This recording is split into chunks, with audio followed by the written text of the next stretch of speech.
За последствиями неудачного мятежа в Стамбуле и в Анкаре все эти дни следила наш специальный корреспондент Шахида Якуб и только что вернулась из Турции. Здравствуйте, Тимур.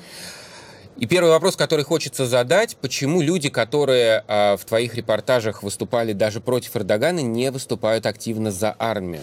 Дело в том, что в Турции со времен создания современной Турции Ататюрком армия занимает отдельную роль. Армия является гарантом светского государства. Светское государство не означает демократическое государство. Это светский строй правления. То есть это означает, что не будет шариат. А после того, как Эрдоган пришел к власти, он стал потихоньку уменьшать влияние армии в турецкой политике. И это все закончилось в 2000 году, когда пошел скандал с Эргенеконом, было уволено несколько генералов, большие чистки в армии. И ты знаешь, если я помню, вот переломным моментом стал 2010 год, когда прошел референдум по изменению Конституции, в которой роль армии была значительно сокращена. Этого требовал Евросоюз в том числе. Снизив роль армии в стране, он в то же время в какой-то момент, года 2 назад, попытался снова подружиться с армией. Были выпущены некоторые генералы, которые были арестованы. Когда ты говоришь «подружиться с армией вновь», создается впечатление, что армия не подчиняется президенту, а существует обособленно. Это очень сложное отношение, потому что Эрдоган в основном опирался не столько на армию, сколько на полицию. Потому что в полицию в основном шли люди, которые не очень из довольно бедных слоев населения. Это религиозные люди, это люди, которые, как сейчас говорят, это приверженцы Фетхулlah Гюлена, этого опального бизнесмена и политика в том числе.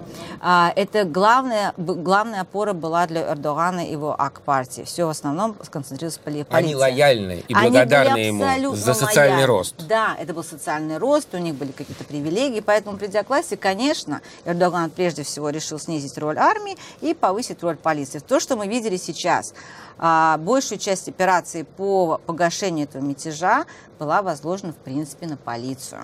Сейчас, когда мы видим, что есть остатки мятежа по разным частям страны, в том числе и Стамбуле и Анкаре, понятно, что эта акция была хорошо спланирована, она была масштабная. Мы не знаем многих деталей, только сейчас выясняется, где еще были перестрелки. И выяснилось, что, например, сам самолет Эрдогана, когда он летел, тоже находился под прицелом мятежников. И как-то им удалось это избежать. То есть подробности мы назовем по кусочкам, мы понимаем, что это на самом деле был, скорее всего, путч, который спланирован был определенной частью от турецкой армии.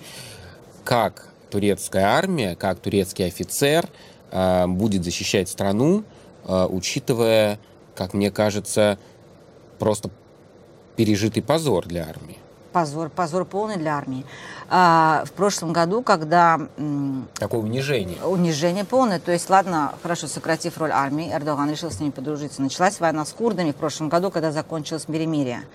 Армия боролась с курдами, и в это время армия немножко поднялась. Сейчас, когда люди, я со многими разговаривала, они были в шоке от тех кадров, которые видели по телевидению, когда просто какие-то жители Стамбула стегали ремнями этих несчастных призывников, забивали их камнями, и они, подняв руки, шли, типа сдавались, а потом, когда этот генерал ВВС турецкой армии был показан с синяками, с побитым носом, с какой-то ватой около уха. Это человек, которого обвиняют в организации переворота. Именно, да, он отрицает это. То есть ему даже не было ему не дано было даже право высказаться. Его просто избили. Ты избиваешь генерала ВВС. Что это значит для турецкого общества? Для турецкого общества полный шок. То есть хорошо, да, даже те турки, которые поддерживают Эрдогана, которые выходили на эти пикеты, с которыми я разговаривала, они говорят, какая-то часть армии нас предала. Но это не значит, что мы ненавидим армию. И они сами возмущены от того, что их армию показали так, а армией они гордятся. А может ли это означать, что военные предадут Эрдогана при первом удобном моменте или нет? Нет, я думаю, что большая часть армии все равно будет за Эрдоганом, потому что если бы они полностью поддерживали другую сторону, скажем, тех, кто организовал этот мятеж, скорее всего, сейчас бы в Турции уже был на самом деле военный переворот. Если армия разделена, это сразу было видно из-за того, что ничего не получилось. У меня два коротких вопроса. Когда я был на Таксиме в 2013 году, я разговаривал с людьми, выступающими за изменения в стране, в том числе и на улицах, на баррикадах, и они говорили, мы против Эрдогана, но благодарим армию, что она не вмешивается в наш конфликт, потому что мы и против армии тоже. Значит ли это, что в Турции существует некая третья сила или нет?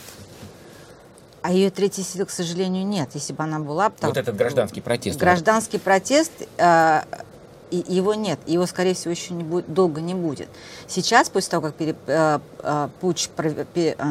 мятеж удалось погасить, Эрдоган остался у власти, светские турки просто сидят по домам, они не могут ничего говорить. Начались проверки на Фейсбуке, на WhatsApp, странные месседжи людям отправляют. Люди боятся просто уже писать в соцсетях. Те, которые не поддерживают Эрдогана, они понимают, что они не могут выйти на улицу и высказать свое мнение относительно того, что произошло. Ведь зеленый свет был дан явным сторонникам Ак-партии, которые веселились 3 дня, для которых был бесплатный проезд, и были все условия, потому что мы не выходили, пикетировали, а те люди, которые не поддерживают Эрдогана и не поддерживают армию, они остались неуслышанными, и их, скорее всего, по меньшей мере, 40% населения. Их немало. Их немало, но их не слышат, но они все говорят о том, что, скорее всего, их права будут ущемлены.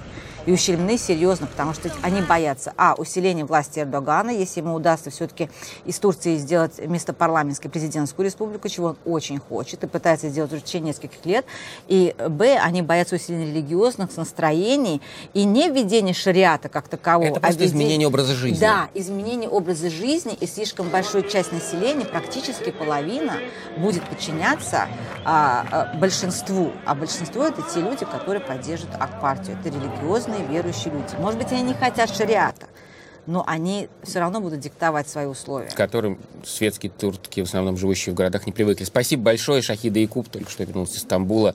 Оставайтесь с нами.